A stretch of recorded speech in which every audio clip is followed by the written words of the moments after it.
ఇప్పుడే మీ దగ్గరలో ఉన్న కేఎస్ బేకర్ స్టోర్స్కి వెళ్ళి న్యూ ఇయర్ కేక్స్ని ఆర్డర్ చేయండి. Because it's not a happy new year, it's a happy new year. Anganwadi workers helpers చేస్తున్నటువంటి నిరవధిక సమ్మె.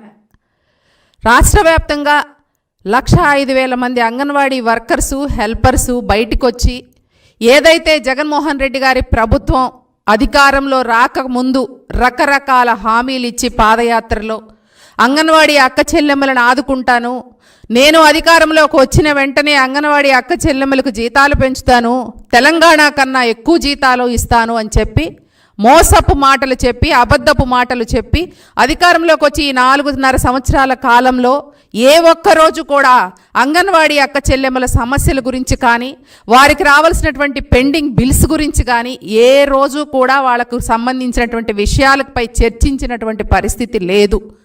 నిజంగా బాధేస్తూ ఉంది.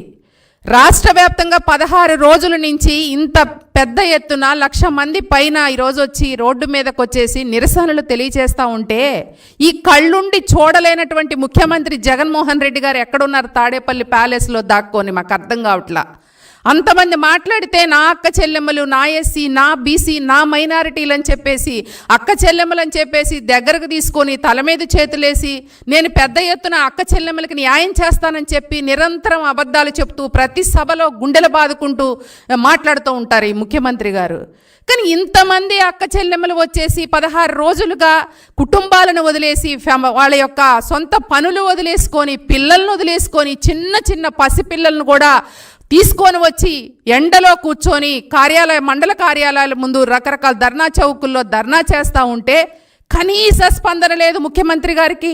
ఇంత పెద్ద ఎత్తున ఇంత పెద్ద విభాగం అంగన్వాడీ విభాగం అనేది ఇంత పెద్ద ఎత్తున నిరసనలు చేస్తూ ఉంటే కనీసం కళ్ళుండి చూడలేని పరిస్థితిలో ఈ ముఖ్యమంత్రి ఉన్నాడు అంటే ఇంతకన్నా దుర్మార్గమైనటువంటి విషయం ఇంకొకటి ఉండదు.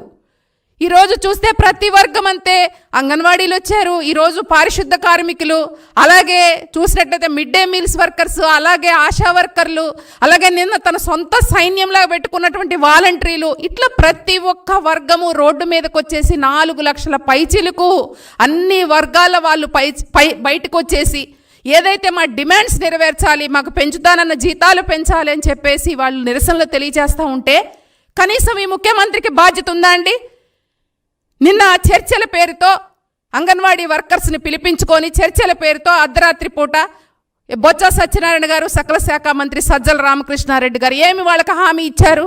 ఎన్నిసార్లు చర్చలకు పిలిచారు? చర్చలకు పిలిచిన ప్రతిసారి సాధ్యపడదు, కుదరదు, తర్వాత చూద్దాము. ఇంకెప్పుడుందండి సమయం? అంటే 4.5 సంవత్సరాల కాలంలో చెయ్యండి ఇంకెప్పుడు చేస్తారు?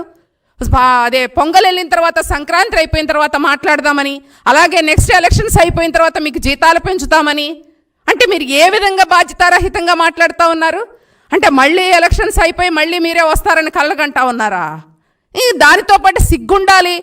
స్త్రీ శిశు సంక్షేమ శాఖ మంత్రి గారు ఏమైపోయారు? మొన్న ఎప్పుడో వచ్చేసి ఆవిడ చేయాల్సిన దానికంటే చేసాం, ఇంతకన్నా సాధ్యపడదు అని చెప్పేసి కనీస బాధ్యత రాహితంగా మాట్లాడి వెళ్ళిపోయారు.